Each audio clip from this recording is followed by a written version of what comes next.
And Amos, Amos had a whole nother level of understanding. He came after Elazar, and that was my comfort, because I could see the daggers coming from there, but Amos would get right in the way. Don't touch now.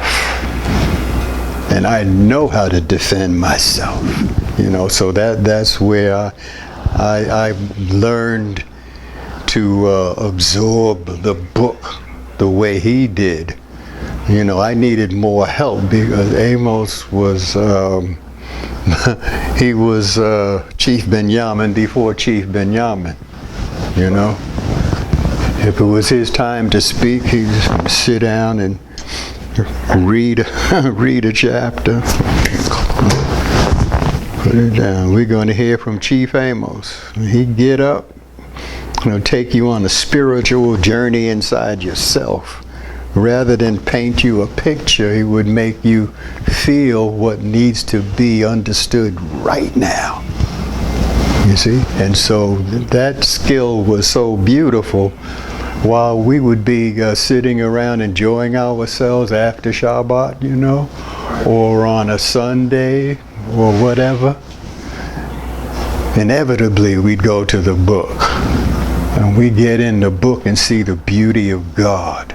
The wonder of understanding that you have a special calling in this earth, And I learned from being him and Elazar to a lesser degree, because he was more forceful and strict on himself, so he expected so much more out of you, but he still had a generous, loving heart, You see? And so in that environment, I just kept growing, And so on the other side, people would be telling Nasi Yaacov, that brother just came here for a turban.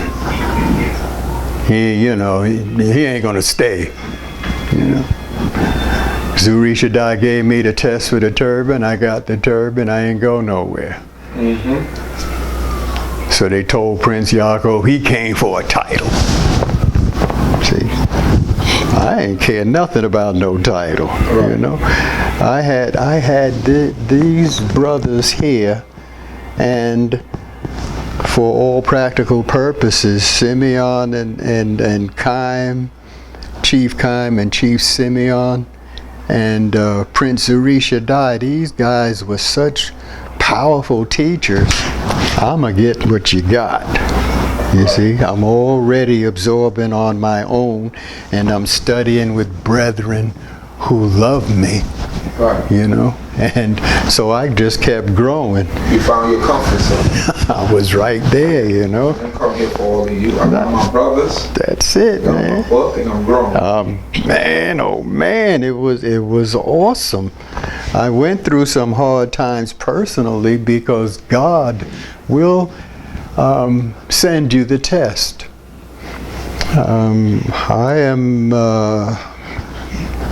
I'll just share this part. When I did, begin to be there more than a year, what happened was there was another brother who I loved so much named Asael. He was the reader. He had this wonderful, clear voice, and we were study buddies too.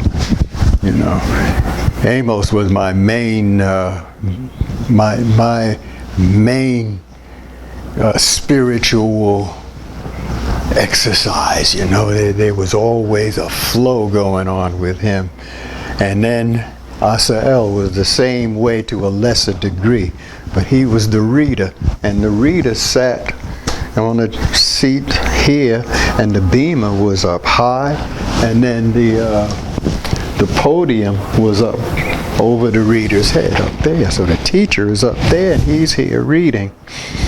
And for a year, I sat out there and I listened and made notes and absorbed. And at the end of that year, when I was supposed to be running if I ever got a title, Prince Yaakov promoted Chief Asael, Prince Elisha, Prince Hamelech. Good. And then they said, well, Asael can't be the reader anymore. He's a chief. Who want to be the reader? I said, me. And I sat there, and I really got it then, because that's where I learned to read aloud, and I'm getting the word, and these guys are busting that truth down, and I'm hearing it from them. I'm reading it to the congregation, and I'm absorbing everything. So when Prince Yaakov came and met me in person, I felt that he didn't really, he wasn't feeling me too much. He explained it like this, you're about 33 going on 34 years old. I can't give time to you when the youngsters need me. I don't care. I just want to hear what you got. And it was like that. And the following year after they got promoted, in 1977, he promoted me alone. He always did groups. But in 77, he was in Chicago, and we had the speakers set up. And Prince Arikatan figured out a way to plug in the public telephone into the speakers, and we could hear him, boom, coming out there. And he said, we draw and hold that Naphtali is a Rosh.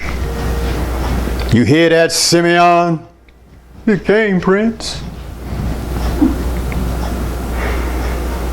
Amoz, you there? It came, Prince. Naphtali is a chief. It came, Prince. And then after that, I'm getting ready to, sort of just end this thing here. After that, I was a great reader, like I said. I love the Word of God. The very next morning, I opened my book and I saw what I never saw before. That's when I knew it was a divine appointment. I was on a higher level of understanding because that man said it. He pronounced it like 2 or 3 times, and everybody in the camp heard it. Right? And then a few months later, he was in New York, and he was in the apartment around the corner upstairs. And I went and bang, bang, bang. And I went and he said, hey, how you doing there, Naphtali? I said, I'm fine. I just wanted to thank you for making me a chief. He said, I didn't make you nothing. He said, that's what you were when you were born. He said, I was here in this day and time to tell you when you reach that potential. He said, now get out of here and go find out what your job is. And I chose to teach Aleph Bet, because now I had a license to teach in the camp, but I wanted to give of what I could so I could keep learning Hebrew. And that's what I started to do, and I never stopped growing. I don't want to talk about a lot of the hard and negative things that I saw and experienced. I'll suffice it to say this: I owe everything to God and the men and women that impacted my life, who knew who they were. They impacted me in such a way that I'm still growing. I'm growing apace now, even more in my age at this time, because I can see God in every detail of my life up until this moment. I can see Him in my wife. This woman who gave up the church and all of that because she heard God in the men who were presenting him. They were not presenting themselves. Even these fellows who had little agendas and this and that, once they stood in that high place and that reader began to read, they gave forth what the God of heaven wanted spoken into the ether. And they did it, and the women who stood the test also, who came to make us understand that it is a nation, and you don't have a nation without men, women, and children. They impacted my life and our life.